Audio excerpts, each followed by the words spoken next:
residentes do Casa 8! Ana Cabral por aqui, como é que vocês estão? Primeiro episódio de entrevista do ano e com um tema sobre ciganos e imigração europeia. Prontos para começar esse programão top? Então vamos lá. Mas antes de começar, eu quero te perguntar uma coisinha. Já foi ouvir o nosso episódio de Dica do Casa 8 desse mês? Não? Então vai lá ouvir rapidinho e depois volta pra cá. O programa é sobre o Corcunda de Notre Dame e como a questão cigana aparece no filme da Disney. Tá bem legal. Ouve lá e depois fala com a gente sobre o que você achou.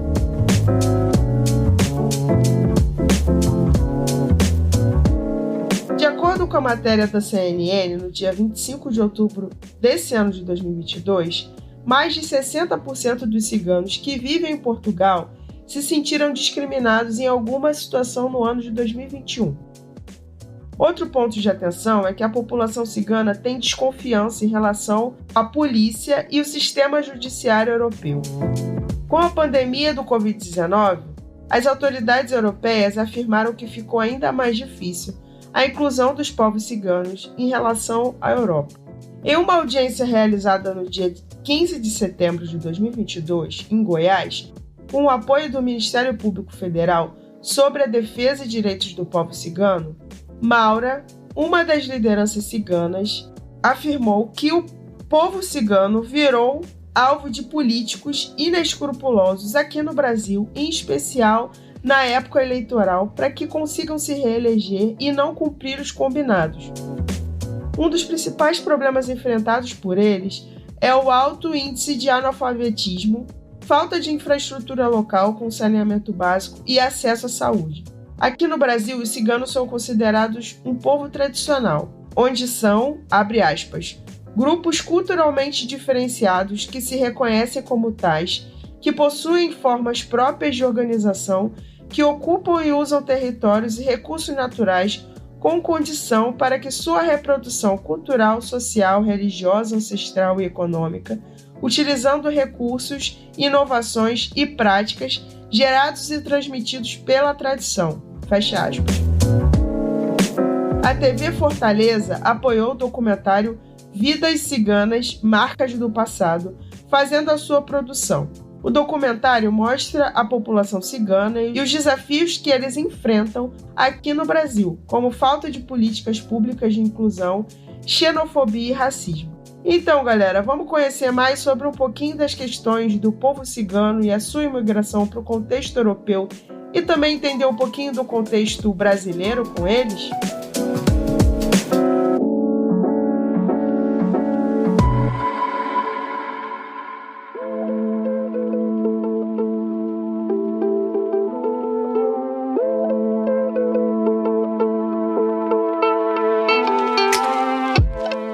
Conversar com a gente hoje, eu trouxe um outro amigo que é crossfiteiro, o pisciano mais aquariano que eu conheço e um amante da cultura dos povos ciganos. Ele é mestre em Relações Internacionais e fez a sua dissertação sobre a condição social dos ciganos no leste europeu, mais especificamente sobre a Romênia. O nome dele é Jonathan Mendonça e ele vai conversar com a gente hoje para explicar um pouquinho sobre o povo cigano. Eu adoro trazer pessoas amigas, que sabem muito sobre o tema, mas eu já falei demais. Jonathan, é com você agora. Fala pra gente quem é você. Pode entrar. Olá, Ana. Obrigado pela apresentação. É uma honra estar aqui com você. Eu fico muito feliz. Fiquei super lisonjeado pelo aquariano, o pisciano mais aquariano que você conhece. De fato, é verdade, crossfiteiro também. Eu sou apaixonado pela cultura cigana e isso aconteceu desde a graduação. Eu também me formei em Relações Internacionais e segui aí depois o mestrado também na mesma área. E sempre achei fascinante. E aí, me enveredei a pesquisar, fiz intercâmbio na Romênia e pude presenciar ali um pouco mais de como é a vida dos ciganos num país do leste europeu. E isso me motivou também a pesquisar como a União Europeia como um todo cria políticas de inclusões sociais para minorias que são segregadas dentro do próprio continente. Uma coisa é você ver as políticas da União Europeia para fora, e ali como eles são policy makers dentro do cenário das relações internacionais e como é o cenário interno deles, a questão doméstica. Olha, ele entrega! Mas, Jonathan, vamos começar? A primeira pergunta, eu pensei muito no contexto da gente entender, né, quem são os povos ciganos, e aí essa pergunta é um pouquinho Globo Repórter, mas eu acho que é importante a gente começar entendendo um pouco do contexto, né, de quem são os ciganos, onde moram, onde vivem e tudo mais. Ótima pergunta, Ana, e na sua própria pergunta já tem um contexto muito importante. Povos ciganos, de fato, os ciganos eles não podem ser vistos como uma minoria homogênea. Então, diferente dos curdos, por exemplo, que são uma minoria que é vista como homogênea. Os ciganos são povos heterogêneos. Então, o próprio termo cigano, ele já tem uma alcunha preconceituosa. Ele foi grifado ali de anti-cigane, de não toque indesejáveis, que já veio ali do próprio grego, desde a chegada deles ali no século IX, no continente europeu. E eles mesmos não se identificam como iguais a outros povos. Então, existem os ciganos Roma, que foi o que eu falei dentro da minha dissertação. Existem os Sinti, que são da Península Itálica. Existe os Caló, que são ali os da Península Ibérica, e sofreram, assim como os judeus ali durante a Idade Média na Península Ibérica. Então, esse é um ponto principal de quem são os ciganos. Eles não são vistos como povos homogêneos, cada um tem a sua particularidade, a sua singularidade, e muitas vezes eles mesmos não identificam os outros como parte do movimento cigano. Então, essa é a grande diferença para outras minorias. E aí, uma curiosidade super importante: os ciganos são a maior minoria étnica dentro do continente europeu. Só que chega a ser um pouco paradoxal, porque é muito difícil você mensurar quem é cigano e quem não é cigano. Então, ali dentro das pesquisas de censo dos países da União Europeia fica muito difícil, porque muitas vezes eles não se identificam como ciganos e eles são ciganos. E eles mesmos, às vezes, preferem os termos cigano ao invés de Roma, de Caló, de Sinti. E aí tem muito a ver com, então, pelo que eu estou entendendo, tem a ver, inclusive, com o lugar da onde ele vem. Isso mesmo. Essa diferenciação de nome, de reconhecimento, inclusive, vem do lugar da onde eles vêm, de fato, né? Isso mesmo. Tem essa diferenciação. Então, os ciganos do leste europeu, principalmente Romênia, Bulgária, ali dos Balcãs e também Hungria, eles vão ter uma identificação diferente dos ciganos, por exemplo, da Península Ibérica, Itália, Espanha e Portugal, e também da Península Itálica, ali da Itália, e também até ali a própria França. Então, cada um tem uma visão diferente do que é ser cigano. As políticas de segregação dentro desses estados acabam sendo um pouco diferentes também. Então, o cigano que ele está num país da Europa Ocidental, ele vai sofrer talvez um pouco menos de perseguição do que ciganos que estão nos países do leste europeu, porque tem toda a complexidade de terem saído do espectro comunista ali, o grande choque cultural que eles tiveram quando houve ali a queda do Muro de Berlim e a queda da Cortina de Ferro da Europa. Então o contexto político também influencia bastante nessa questão de você ser reconhecido, de você ter políticas públicas que te apoiem dentro desses lugares, sendo Europa Ocidental, sendo Europa, o leste europeu, né, no caso. Isso mesmo, Ana. Tem essas particularidades ali do local de origem dos ciganos como um todo. E aí a gente precisa entender também como se deu a chegada dos ciganos no continente europeu. Até hoje não é um consenso de qual é a origem dos ciganos, de como eles chegaram no continente europeu. A origem mais aceita, que eu trabalho também na dissertação, é que eles foram uma casta de militares que saíram da Índia e foram migrando ali, passando pelo Irã, pelo Império Persa, pela Anatólia, e chegaram ali primeiro nos principados romenos, e aí foram se espalhando ali pelo continente europeu como um todo. E aí um ponto super importante desde o momento da chegada deles na Europa, eles são vistos como um outro. E aí tem um livro super importante que se chama O Medo dos Povos Bárbaros. E esse livro ele fala justamente do medo que os europeus, até hoje, eles sentem de tudo que vem do leste. E, por exemplo, hoje em dia o grande medo, o grande fantasma é a Rússia. Então, todos os povos que vêm do leste é uma grande ameaça para a Europa, como foi os hunos, enfim, outros povos. Então, os ciganos eles sempre foram vistos como o diferente, como uma ameaça. Essa migração começou ali no início do século IX e vai se estender ali até o século XIV, século XV. Então, vão ser ondas migratórias que vão chegando ali na Europa de forma descontinuada. Então, vai chegar um pouco agora, depois chega um pouco depois. E aí, eles chegam ali praticamente no auge da Idade Média, a grande influência da Igreja Católica. E a Igreja Católica sempre pregou, principalmente na Idade Média, que o que era diferente era pecaminoso, deveria ser extinto, deveria ser expurgado. E é o que vai começar a acontecer com os ciganos, que eles vão ser expurgados, eles vão ser perseguidos, eles vão ser queimados na fogueira, o que a gente consegue ver principalmente no Corcunda de Notre Dame, que ali tem o plano de fundo, a obsessão do Frollo com a cigana Esmeralda, o que é diferente, que ela merece ser queimada. Sim. E aí, um fato super curioso, e que poucas pessoas sabem, é que quando os ciganos chegaram nos Principados Romanos, eles foram escravizados. E eles se mantiveram escravos até o fim do século XIX. Então, até por volta de 1870, eles eram tidos como escravos. E como funcionava o sistema escravagista dos ciganos nesses principados?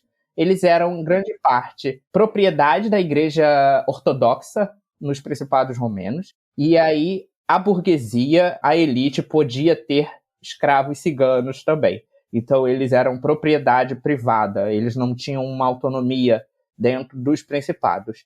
Em outros países, eles eram perseguidos, tinham pogroms ali que faziam leis que expurgavam os ciganos, mas eles não foram escravizados, como aconteceu nos Principados Romanos. Caramba, eu não sabia dessa parte deles serem escravizados, né? E muito legal quando você faz a referência com Corcunda de Notre Dame, porque eu cheguei a ler o livro e também li o livro de Victor Hugo, né? E o filme é da Disney. É super lúdico, tem toda uma discussão, né? Não é que tem uma discussão, mas tem o pano de fundo, né? De exatamente da Esmeralda representar uma ameaça para o Frodo, né? Não só a Esmeralda, mas o povo cigano como um todo, né? No filme existe essa personificação, né? Na figura da Esmeralda, mas a Esmeralda ela representa o povo cigano. Enquanto que o Frodo, enquanto figura eclesiástica lá, né, da corte lá da França, ele persegue, ele quer saber onde ela tá, ele quer matar ela, enfim, justamente para expurgar o que de fato o povo cigano representa dentro da Europa, especificamente Paris, né? Aí tem todo o nome de Notre Dame, pipipipopopó, que eu acho que é importante, inclusive, fazer a diferenciação entre o livro de Victor Hugo e o filme, que o livro é extremamente triste, não tem nada de legal, né, assim, Victor Hugo era bem, assim, ele era bem tenso nas coisas que ele queria, né, falar sobre, mas vem lá a Disney e bota uma purpurina em cima, não tem nada disso, então é isso, fica a dica aí. Inclusive, o dica do Casa 8 para esse mês é o Corcunda de Notre Dame, vão lá ouvir, se você ainda não ouviu, vai lá. E é isso, eu achei muito interessante, né, como que aparece isso na figura da Disney, né, no filme da Disney, e também contrapor com o livro. Eu li, eu era muito jovenzinha, eu tô com 31 hoje, então acho que eu li com 20, 19, e eu hoje, né, com maturidade, eu percebo a diferença entre as duas obras, né, tipo, que é surreal, assim, a diferença. Com certeza. E retomando também o gancho do Corcunda de Notre Dame, uma coisa que aparece brevemente no livro e no filme, e que depois, durante a minha pesquisa em leituras, eu me aprofundei, é como é perpassado a cultura cigana. Então, os ciganos, eles não têm uma história escrita, eles não costumam escrever, eles não costumam registrar os fatos, eles passam sempre através da linguagem. Então, por isso a comunicação, o idioma romani, que é o idioma falado pelos ciganos, e aí tem um ponto super importante que não se deve confundir com o romeno, que é o idioma oficial da Romênia e da Moldávia. O romani é um idioma ali que tem umas características do sânscrito, então, de todos os países ali, de todas as regiões que eles passaram durante a migração, então, por isso, fez essa associação que eles haviam emigrado da Índia, e por isso, esses pontos. Então, como a linguagem, a forma de se comunicar para eles é super importante, é tudo sempre muito falado e não registrado. Então, mais para frente, quando nós formos conversar sobre alguns outros temas, eu vou levantar essas questões. Em que momento os ciganos eles vão se inteirar de que registrar a história deles é importante e começa a ver essa movimentação. E aí um ponto super interessante também é que durante toda ali a Idade Média, o Renascimento, e ali no início do século XIX, quando começa a fervilhar na Europa a questão das identidades nacionais e a formação dos Estados-nação, que começa a haver uma conscientização muito forte. do que o que não deve estar presente dentro de um Estado. Então, olha, se algo não acrescenta, se algo não é visto como fortalecedor do meu patrimônio nacional, eles devem ser expurgados. O que vai acontecer com os judeus e o que vai acontecer também com os ciganos. E aí a gente começa a entrar em um novo histórico de perseguições dentro da era moderna, ali dentro da era contemporânea, que é o que vem se arrastando até hoje. Então esses são pontos super importantes para a gente entender um pouco de quem são os ciganos.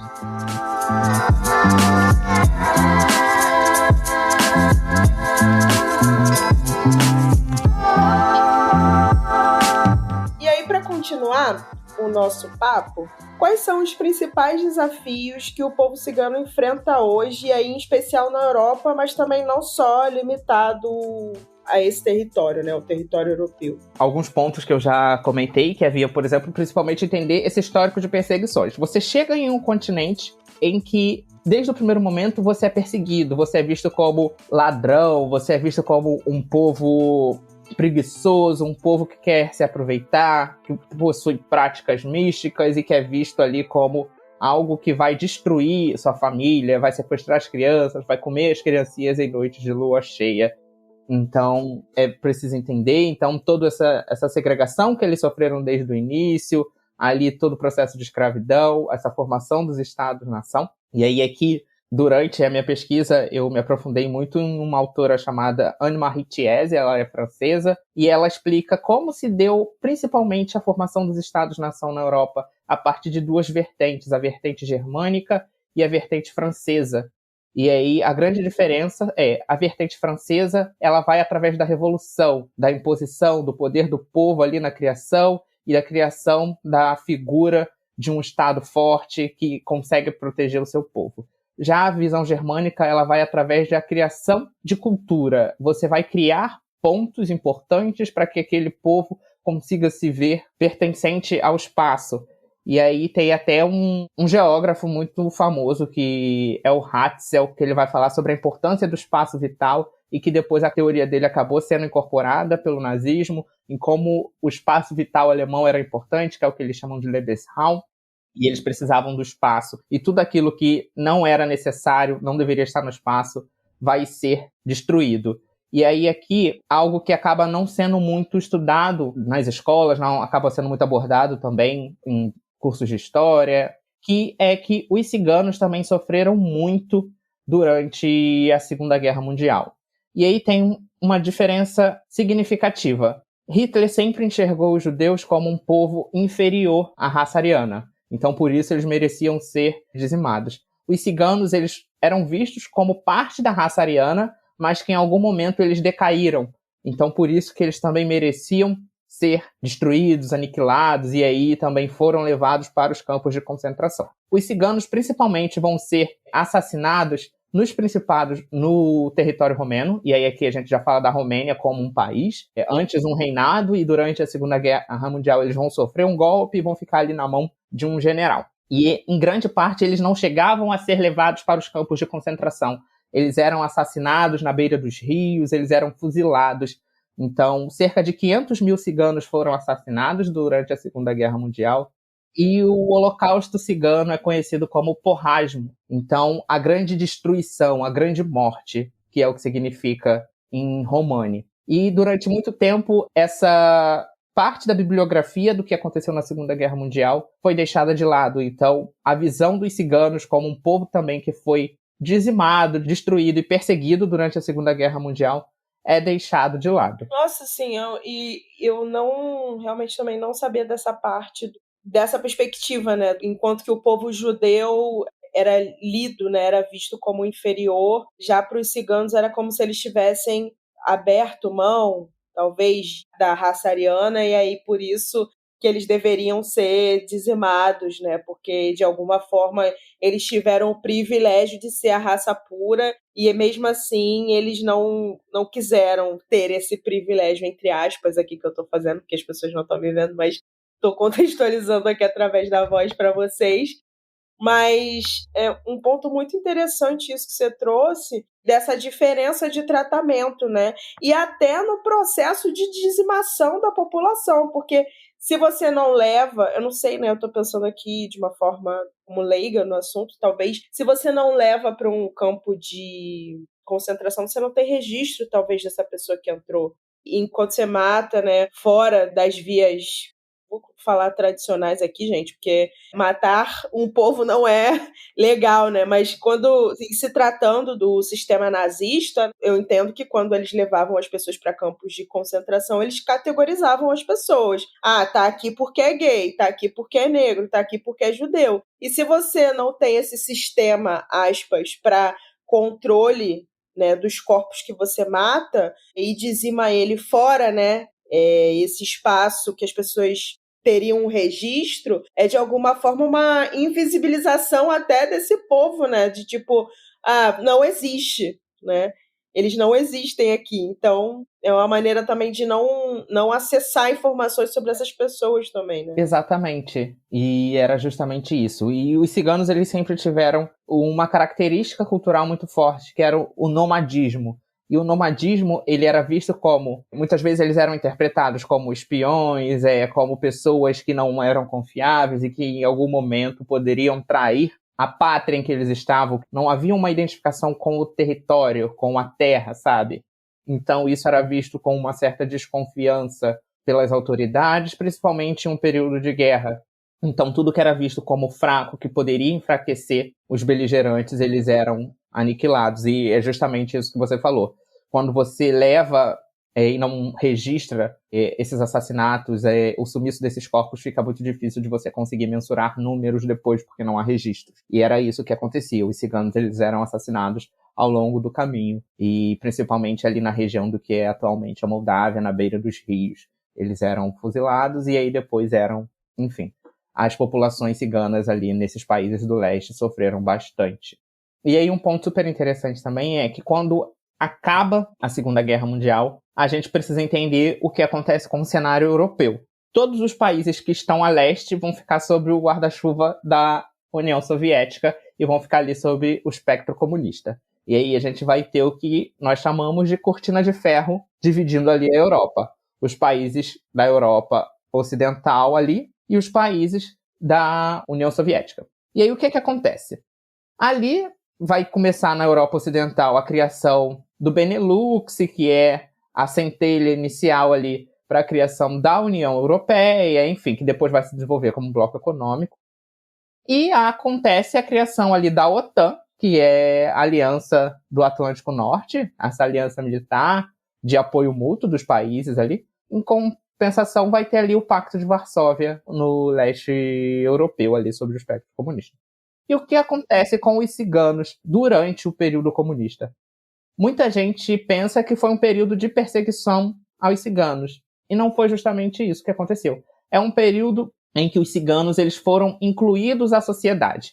Ou seja, eles eram vistos como parte, como cidadãos daqueles países. Então, os países comunistas eles tinham esses benefícios sociais. Então, os ciganos eles tinham acesso à saúde, eles tinham acesso a pensões do governo. Então, foi um período em que os ciganos eles tiveram ali um pouco de respiro, de alívio, mas em compensação, as políticas comunistas tinham algumas formas de cercear o ir e vir cigano. Então, você só poderia ter direito a benefícios do governo se você tivesse uma moradia fixa. Então, você precisava estar dentro de um apartamento, você precisava ter uma casa. E vai ser muito interessante que os ciganos eles vão se inscrever nesses benefícios, mas eles vão deixar as casas vazias, iam para o campo, eles iam fazer os acampamentos, então eles tinham direito, mas eles burlavam essas questões e faziam ali todos esses pontos. Burocráticas, né? Esses aspectos. Todas essas questões burocráticas. Mas é muito interessante de se ver que foi um período que não houve perseguições, que não houve expurgos dos ciganos. Então foi uma parte da história em que eles foram minimamente incluídos dentro das políticas sociais, dentro das políticas governamentais, e não havia essa distinção entre cidadãos que pertenciam ali, cidadãos romenos e cidadãos ciganos, por exemplo, que é o que acontece principalmente quando vai acontecer ali a queda do Muro de Berlim. E aí até um outro tópico que eu vou trazer daqui a pouco. durante o comunismo, eles experimentam esse alívio, e é ali também durante a década de 70, em que os movimentos ciganos vão começar a se organizar, principalmente nos países ocidentais, ali na França, na Espanha, mas a França como principal ponto, vai ser ali como principal chave, os ciganos ali da França. E aí vai ter o movimento internacional Romani, eles vão começar a realizar encontros, eles vão começar a fazer ações para resgatar toda a história cigana, vão começar a contextualizar, vão começar a documentar tudo o que aconteceu. E aí, como eu já falei brevemente, a década de 1990 ela vai ser um marco na história cigana novamente e na história global como um todo. É quando cai o Muro de Berlim ali em 1989, no final da década de 80, e durante a década de 90 é quando começa a dissolução da União Soviética e dos países que faziam parte do escopo comunista. E é interessante até fazer um en passant aqui, que a Romênia foi o único país que era do bloco comunista em que teve um fim violento. O ditador Nicolae Ceausescu, ele vai ser assassinado junto com a sua esposa no dia 26 de dezembro, após o Natal. Então, começam a acontecer, em 26 de dezembro de 1989, começam a acontecer manifestações no dia 22 de dezembro, em que é fortemente massacrada pelo então ditador, Nicolae Ceausescu, e começam a haver movimentações dos jovens, enfim. E ele tenta fugir do país. No que ele tenta fugir do país junto com a sua esposa, eles são capturados e eles são levados para um quartel-general. E há um julgamento ali na hora e eles são sentenciados à morte. E o fuzilamento dele foi transmitido ao vivo para todo o país, dele e da esposa. Sério? Sério, você encontra vídeos no YouTube do julgamento e do posterior. Tô chocada! E por que a Romênia foi o único país que teve esse fim assim tão violento? Muitas coisas estavam envolvidas. O país estava em crise, eles estavam vendo outros países ali do bloco comunista saírem do espectro, então principalmente Hungria e Polônia, que vão ser dois exemplos ali na década de 90, que vão estar muito empenhados em transicionar do bloco comunista e se aproximarem da União Europeia, e hoje em dia a gente vê ali um afastamento total de Polônia e Hungria da União Europeia, e esse enveredamento pela extrema-direita desses dois países, que a Hungria, principalmente, não pode ser vista como um país democrático, mas por estar na Europa, eles são vistos ainda como um país democrático. Mas aí, retomando, a vida dos ciganos começa a se deteriorar muito rápido com o fim do bloco comunista. Por quê? Porque quando um país sai do espectro comunista, ele vai ter ali o choque. Você está no auge do neoliberalismo. Os governos vão começar a implantar políticas neoliberais. E os ciganos, eles começam a ser vistos como parasitas sociais. E aí começa a ter... Os países começam a enfrentar crises econômicas, porque tem altas inflações, escassez de alimentos, adaptação dessa abertura econômica, não tem mais ali um aporte do governo, e aí os ciganos eles são novamente vistos como um fardo. Os países que têm uma grande taxa de população cigana, e aí os países dentro da Europa que possuem maior taxa de população cigana são Bulgária, Romênia, Hungria, e esses países vão começar a fazer políticas de segregação com os ciganos. Então, tem ali a ascensão de grupos de skinheads, neonazistas, que vão começar a fazer perseguições, vão começar a fazer ataques à população cigana. E isso vai influenciar muito para a construção da identidade cigana com essa ruptura na década de 90. Então, eles vão ter um novo florescer da sua identidade. E aí, um ponto super interessante é a identidade dos ciganos ela vai ser construída através de uma humilhação, porque eles são uma minoria que sempre foi humilhada. E aí tem um autor de uma vertente sociológica nas relações internacionais, o Badiá, que ele fala que nas relações internacionais a humilhação ela está sempre constante. Então a socialização na vida internacional ela acelera e normaliza práticas de humilhação. Então um povo gosta de se sentir superior ao outro, gosta de humilhar. E aí a gente consegue ver que isso de fato é verdade. Um povo ele gosta de se sentir superior. E aí a gente consegue ver, principalmente, isso recente no nosso país, principalmente com a ascensão do Bolsonaro, em que vai acontecer, os venezuelanos são vistos como um povo inferior, então humilhar, tratar mal. Tem essa questão nas relações internacionais. Você afirma a sua identidade a partir da humilhação do outro. Então, os ciganos, eles sempre tiveram ali a sua identidade humilhada. E a partir dessa visão do Badiá, eles começam a reformular, entender qual era o papel deles dentro da sociedade. Na década de 1990 também vai ter o boom das ONGs. Então vão surgir muitas ONGs para apoio aos ciganos, e aí chega a ser um paradoxo engraçado. Esses países que estavam saindo do espectro comunista, nessa época a Rússia ainda não... A Rússia estava fragilizada, estava lidando com as suas questões internas domésticas, com a sua crise econômica, e esses países vão se aproximar da União Europeia, da OTAN. Só que esses países precisam ter um mínimo de políticas domésticas para se aproximarem desses países. E aí, para você fazer parte da União Europeia, você tem que respeitar o artigo 2º da União Europeia. E aqui é importante entender que a União Europeia ela não é um país, então ela não tem uma constituição, mas ela tem uma gama de artigos que os países membros precisam respeitar. Você precisa também respeitar as cláusulas de Copenhague. E aí a União Europeia, ela vendo que esses países estão saindo do espectro comunista, ela também não vai dar um ponto sem nó. O que ela vai fazer? Ela vai se reunir em 1993, é daí que surgem as cláusulas de Copenhague, se reúne em 1993, e que é importante a gente só dar um pequeno passo para trás. A União Europeia ela vai ser formalizada em 1992, a partir do Tratado de Maastricht, e é aí que tem todos esses artigos que os países postulantes a membros e os países membros precisam respeitar. E aí tem as cláusulas de Copenhague, que são 3 pilares fundamentais. Você precisa respeitar a democracia, você precisa respeitar os direitos humanos e você precisa ter uma política econômica muito forte. E a União Europeia vai ver esses países que estão saindo ali, que estão florescendo, como eles dizem, como mercado, como mão de obra, então uma mão de obra mais barata para os países ocidentais, e aí a gente precisa entender também toda uma visão de colonialismo dentro da própria Europa. Os países do leste não são vistos como iguais pelos países do Ocidente. Atualmente a gente consegue enxergar isso com a guerra da Ucrânia, que os ucranianos não são vistos como cidadãos de segunda classe em países como França, Espanha, enfim. Só que a União Europeia vai começar a fazer grandes aportes financeiros nesses países.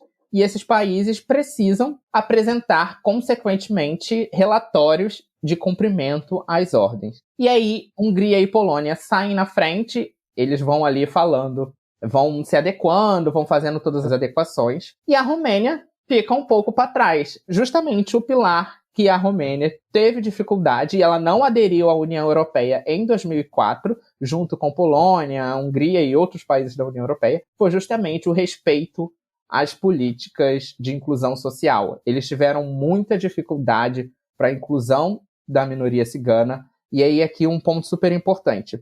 Se você visita a capital da Romênia, Bucareste, existe um bairro que eles chamam de Gheto Ferentari. O Gheto Ferentari é um bairro para os ciganos, e é um bairro excluído.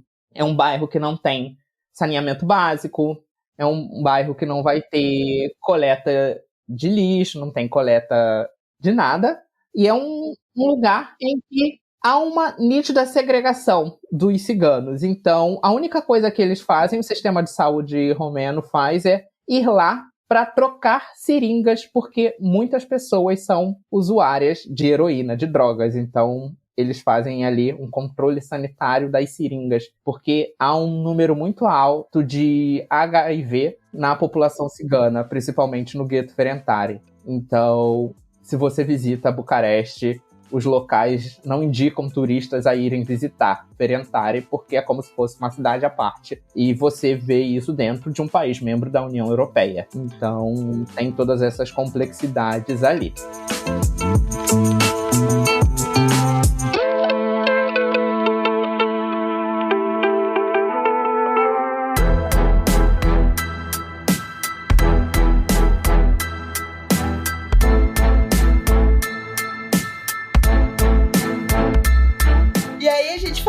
pouquinho da Europa, né, e falando um pouquinho no contexto brasileiro, né, eu queria saber aqui no Brasil quais são as iniciativas de inclusão do povo cigano. A população cigana no Brasil, ela vai começar ali, ainda no período colonial, ali no século XVI, XVII, e em grande parte são ciganos, principalmente os ciganos da Península Ibérica, e aí grande parte de uma população cigana no Brasil foi oriunda dessas deportações de ciganos da Península Ibérica, em que os portugueses e espanhóis traziam os que não eram desejados de lá para cá. Isso a gente já sabe, enfim, que os colonizadores só fizeram cagada. Uma lista extensa de karma que esse povo tá acumulando. Justamente. E aí eles trouxeram os ciganos, e aí os primeiros ciganos que vão chegar no território brasileiro, na então colônia do Brasil, são os ciganos Caló, que são ali os ciganos da Península Ibérica. E aí, muito do estigma que já havia na Europa vai começar a ser perpetrado aqui no Brasil. O cigano como ladrão, como trambiqueiro, como as mulheres vistas como sequestradoras de criança, que davam as crianças em forma de sacrifício, e aí vai começar a haver. E aí, um tempo depois, começa a haver uma migração dos ciganos do leste para o Brasil. E aí, como eles percebem essa diferença? Os ciganos do leste, eles têm uma coisa muito peculiar, principalmente ali no século XIX, século XVIII, início do XX. Eles tinham ursos de estimação. Então, chegam pessoas com ursos no Brasil. O urso não é oriundo da fauna brasileira. Então, começa a ter essa documentação de pessoas chegando com ursos por aqui. E aí fica aquela coisa, como que vão aparecer ursos? Então, não sabe também como se documentou como os ursos chegaram junto com os ciganos. E aí, a gente entra em um tópico também que é muito difícil mapear a população cigana no Brasil, porque as pessoas não se identificam como ciganos, e então você pode ser descendente de cigano e você não sabe, porque muitas vezes eles não se identificavam e não se identificam. E até hoje isso acontece em países europeus como você é cigano? Não, eu sou romeno, porque eles não querem se dizer ciganos, porque eles não querem sofrer perseguições, então tem esses pontos. E como são as políticas e a imagem dos ciganos no Brasil? Um pesquisador super importante sobre ciganos no Brasil é o Franz Monen. Inclusive, ele dá aula na Universidade Federal de Pernambuco. Legal. E aí, a imagem dos ciganos vai começar a ser desconstruída ali ao longo dos anos, das décadas. Começa a ser atrelada às religiões de matriz africana. Então, principalmente a Umbanda, que tem ali um culto aos povos de rua, aos ciganos. E aí, eles começam a ser incorporados dentro das religiões de matriz africana, e também começa a haver essa desconstrução de que não são povos trambiqueiros, e os próprios ciganos começam a desconstruir essa imagem falando, olha, nós somos ciganos bons, os ciganos ruins são os outros, então eles mesmos jogam a culpa para os outros, então fica esse jogo de cintura, só que não há políticas ciganas no Brasil, porque não há registro dessa população. Exato, aqui, né? Então quando há os censos demográficos, não se pergunta, você faz parte de uma minoria cigana?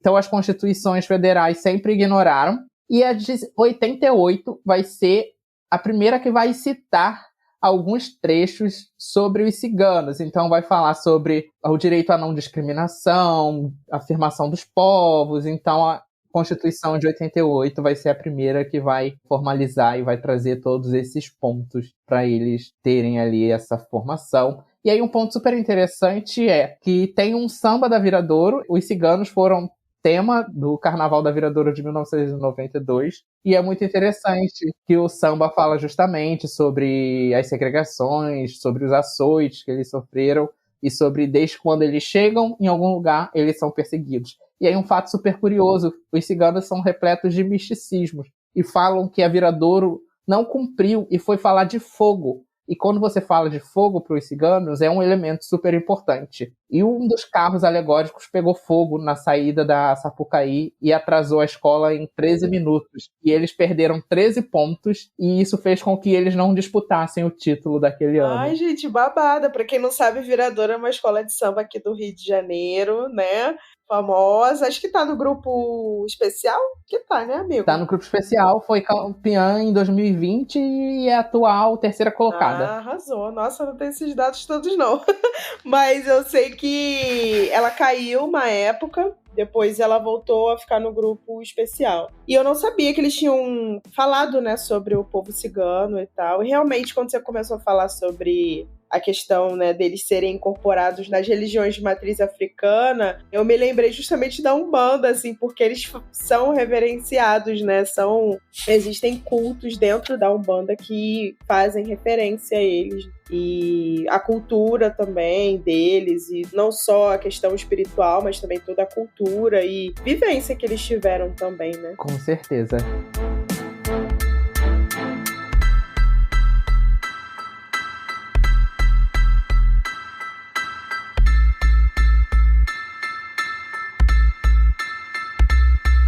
E aí, Jones, estudando um pouquinho sobre a questão da organização social dos ciganos, eu percebi que essa organização deles é diferente da organização de pessoas que não são ciganos, né? Como é que se daria essa organização entre eles, assim? Eu acho engraçado essa pergunta, porque os ciganos têm um nome para os não ciganos, que são os gádios. Então, nós somos gádios, porque nós não somos ciganos. Até então, nós não sabemos se somos ou não. Porque, como já conversamos, é difícil de mapear, né? Sim. E como os ciganos se organizam? Eles são uma sociedade muito patriarcal, então a mulher acaba sendo muito submissa, muitas vezes elas não podem frequentar as escolas, então tem um alto índice de analfabetismo entre os ciganos, principalmente nos países europeus, então isso acaba trazendo a média desses países um pouco para baixo. Então tem políticas públicas em que influenciam os ciganos a frequentarem as escolas, a terminarem os ensinos. Tem uma alta taxa de natalidade, então eles costumam ter muitos filhos, porque eles acreditam que ter filho é algo próspero. Então, a organização social deles é muito baseada também em mostrar poder. Então, costumam ter brigas de facções ciganas dentro desses países, em que há o rei cigano. Então, o rei cigano ele é visto ali como um místico, em que deve ser respeitado pelo clã que ele faz parte. E aí outro clã costuma pleitear, olha, não, eu tenho mais poder, e tem essas pequenas brigas, e acaba tendo brigas entre ciganos dentro dos territórios dos países que eles estão incluídos. E por um outro lado, puxando da década de 90 para cá, com o florescer da identidade dos ciganos, houve uma conscientização e uma organização intelectual. Então, um grande destaque é o Nicolae Gheorghe, é um cientista político romeno e cigano. Então, ele foi uma das vozes principais dos ciganos ali na década de 1990, escreveu diversos textos sobre anticiganismo, a presença ali dos ciganos na Europa, perseguições, pogroms. Infelizmente, ele faleceu em 2013 de forma precoce, mas ele foi ali um grande mentor para o movimento exponencial da identidade cigana e desse florescer. Então, os ciganos eles começaram a se firmar dentro de políticas públicas, a criar partidos políticos para ter uma representação. E aí um ponto super interessante é que algumas pessoas já me perguntaram, os ciganos não têm interesse em formar um Estado territorial, um Estado-nação próprio? Não, os ciganos eles não têm esse desejo de terem um território, igual aconteceu com a formação do Estado de Israel. Os ciganos não têm esse desejo. E aí tem uma questão muito peculiar. Primeiro que eles dizem, principalmente alguns intelectuais, se eu tenho um território definido, eu tenho ali uma demarcação para que eu possa ser alvo. Então, um povo que já é alvo de perseguições ao longo dos séculos, ter um território, eles podem ser novamente um alvo, invasão de território. E nós sabemos o quão complicado é você criar uma região com um determinado povo. Existem já. Você simplesmente não chega e fala assim, vou comprar um terreno e vou formar um país aqui e vou incluir aqui uma minoria cigana. Você fazer ali uma demarcação territorial de uma minoria, envolve questões com outras pessoas, e outros povos que já existem ali, o que a gente pode ver de todo o conflito entre palestinos e israelenses que vem ocorrendo ali desde 1948 com a criação do Estado de Israel. Então, os ciganos não pleiteiam isso porque eles sabem que seria um grande conflito, principalmente se criassem ali um território na região da atual Romênia, seria uma questão de disputa entre romenos, húngaros, e aqui é até interessante esse ponto, porque dentro do atual território da Romênia, a Romênia fez parte ali do Império, grande parte da Romênia, principalmente a Transilvânia, era um principado que fazia parte do Império Austro-Húngaro. Então, com a dissolução do Império Austro-Húngaro em 1918, com o fim da Primeira Guerra Mundial, a Transilvânia, que sempre foi uma região desse império de maioria romena, é incluída ao Reino da Romênia, e aí 3 condados de maioria húngara ficam dentro da Romênia e perdem o acesso à Hungria. Então, até hoje, existe uma região ali com uns 3 milhões de húngaros que vivem dentro do território romeno. E eles não pleiteiam serem integrados novamente à Hungria, mas a gente percebe o quão complicado é você ter um território ali com um grande percentual de uma população que não é etnicamente igual a você, não fala o mesmo idioma que você. Então, essa é uma visão dos intelectuais ciganos de não criarem um romanistão, digamos assim, se baseando nos romans como os ciganos que nós estamos falando aqui. E aí, o que eles pleiteiam é uma integração do movimento internacional, uma associação transnacional em que os ciganos estão além das fronteiras nacionais, das barreiras. Então, é uma questão também que a União Europeia prega um pouco, a transnacionalidade, em que as fronteiras territoriais dos países estão livres para cidadãos europeus. Então, todo país que faz parte da União Europeia tem livre tráfego por todos os outros países. Entre aspas, né? Porque quando chega a vez dos ciganos, eles são muitas vezes ali vistos como cidadãos de segunda classe, e isso é um grande problema com os romenos, porque os ciganos que migram para outros países, eles são confundidos como romenos, porque muitas vezes eles têm passaportes romenos, e aí cria esse desconforto ali. Ah, não, é um povo que não é um povo igual a mim, o cigano não é igual a mim. Eu acho engraçado que quando eu fiz intercâmbio, eu, abusado também, perguntei para um rapaz que era meu colega romeno: ah, e se eu falar que você é cigano? Aí ele falou assim: ah, isso é uma grande ofensa pra mim, porque a minha família nunca se misturou com ciganos. Então a gente percebe falas xenófobas na sociedade romena. Racistas também, né? Racistas, e você vê como é o tratamento. Então tem muito essa questão do racismo, da xenofobia, da segregação, com o que é diferente até hoje. Então tem esse pensamento, esse do diferente. Então, uma sociedade que se organiza de forma diferente tem ali o etnocentrismo, em que a minha organização, a minha cultura é melhor do que a do outro. Então, essa é a grande questão ali, até hoje, envolvendo os ciganos. E pra gente fechar, Johnny, esse bate-papo maravilhoso, o que mais te encanta na cultura cigana? Olha, eu acho essa pergunta muito difícil, porque eu não sei dizer o que me encanta. Talvez em outra vida eu tenha sido cigano e tenha sido escolhido nessa para falar sobre, estudar sobre, mas eu acho que o diferente é normal. Você não precisa ser igual ao outro. E aí aqui a gente trazendo um pouco de astrologia, esse meu ascendente em aquário, e essa associação, enxergar tudo que é diferente e ter essa sensibilidade de olhar e falar assim: não, a gente precisa entender, a gente precisa respeitar. Então acho que compreender os ciganos, ver todas as suas particularidades, entender que são povos que tiveram ali a sua identidade construída através da humilhação, que são segregados sem um motivo. Simplesmente eles foram vistos como diferentes e por isso, não, a gente precisa aniquilar esses povos, a gente precisa dar cabo. Então, o que eles fizeram para a sociedade dominante na época? Nada. Eles somente chegaram no território europeu. Eles não chegaram tentando conquistar, eles não chegaram tentando fazer nada. Eles chegaram com costumes diferentes, com uma cultura diferente, com um misticismo. E aí aqui um ponto super interessante eles são povos religiosos, eles têm um apego, eles têm uma proximidade muito grande com o catolicismo, até por estarem inseridos em países católicos, principalmente ali na Europa, terem vivido ali essa tradição católica, que atualmente já não é tão presente nesses países europeus, mas tem ali a Santa Sara Kali, que é a padroeira dos ciganos. Então, tudo isso me chama sempre muita atenção. As danças, as músicas, a forma de se vestir. Então, como a sua cultura durante séculos não foi perdida. Então, como eles conseguiram afirmar a sua cultura e eles conseguem afirmar a sua cultura. Então, por mais que você seja perseguido, que você seja visto como diferente, que você seja segregado, você não perdeu ali a sua essência e você se manteve durante todo esse tempo fortalecendo e praticando o que você acredita e mantendo ali as suas práticas, os seus costumes, a sua leitura de mão, as suas festas, o seu folclore. Então, eu acho isso muito importante.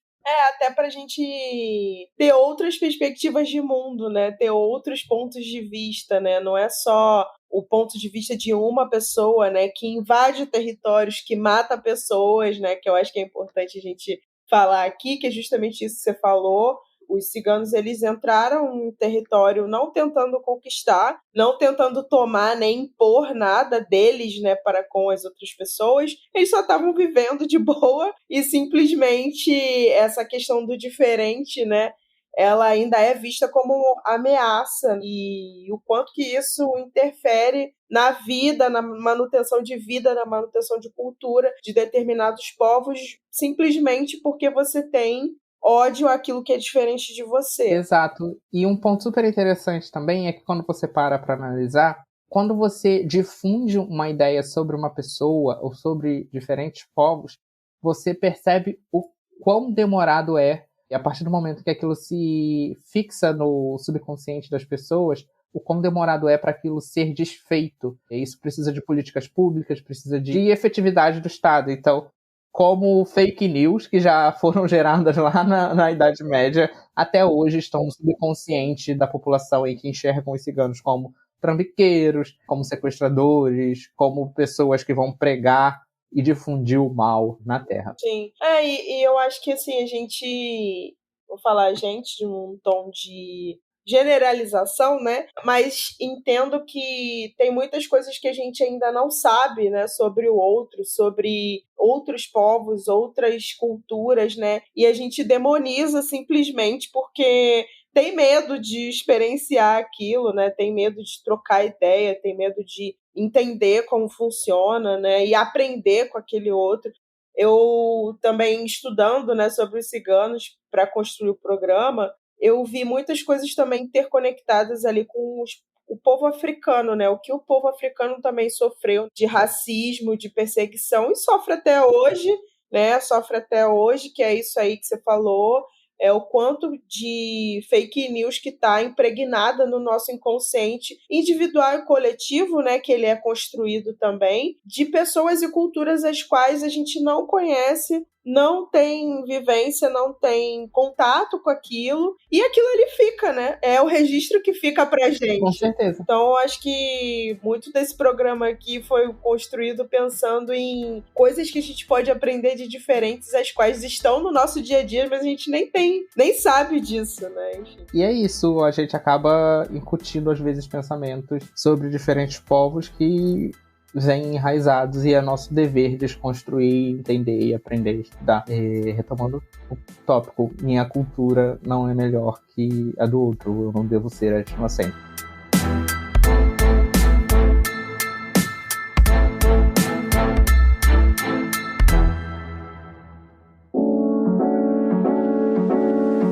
E, Johnny, eu quero te agradecer muitíssimo por compartilhar com a gente seu conhecimento. E é de grande importância esse tema, e eu fico muito feliz que você tenha aceitado o convite do Casa 8 para vir aqui conversar com a gente. Quero deixar esse espaço aqui para você indicar algum conteúdo ou falar sobre qualquer coisa que você queira. Pode ficar à vontade. Tá ótimo, Ana. Eu que agradeço.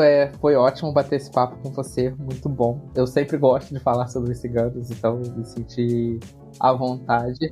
E gostaria de recomendar alguns filmes. São filmes que a grande maioria estão em romeno, mas tem legendas em português. Um deles é Aferim, que mostra a saga de escravos ciganos ali no século XIX. Então é interessante você ver o sofrimento e ver isso sendo retratado. Tem também Apenas o Vento, que é um filme que mostra ali também sobre a história cigana. Latiodrome e Transilvânia. Esses são filmes. Em relação à leitura, grande parte da leitura, infelizmente, está em inglês. Então nós temos os textos do Nikolai Gheorghi, que ele vai falar sobre o anticiganismo e a questão da identidade cigana nos Balcãs e também na Romênia. E tem também um texto do Viorel Akin, que foi um das minhas bases, que ele vai falar sobre a história dos Roma, dos ciganos, na formação da Romênia.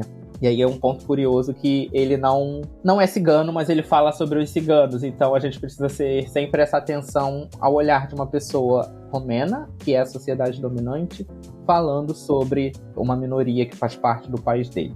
E tem uma tese de doutorado super interessante de um brasileiro, que ele se chama Marcos Guimarães, que fala sobre o associativismo transnacional cigano. Então é super interessante ler e está em português. E um livro sobre o Holocausto cigano, que é do Ian Hancock, que é Oporrasmus, The Romani Holocaust. Show! E esse foi mais um programa do Casa 8, pessoal. Siga a gente nas nossas redes sociais. No Instagram e no Twitter é @podcast Casa 8, tudo junto. Compartilha, comenta, manda DM ou se preferir e-mail também. E fala o que você achou do programa pra gente, beleza?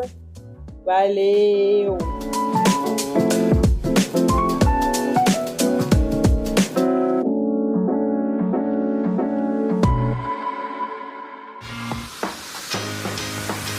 Olá, meu nome é Thiago e eu sou o editor desse podcast. Para saber mais sobre o meu trabalho é muito fácil. Acesse o site ediçãoondemand.com.br ou segue lá no Instagram, @ediçãoondemand. Até o próximo podcast.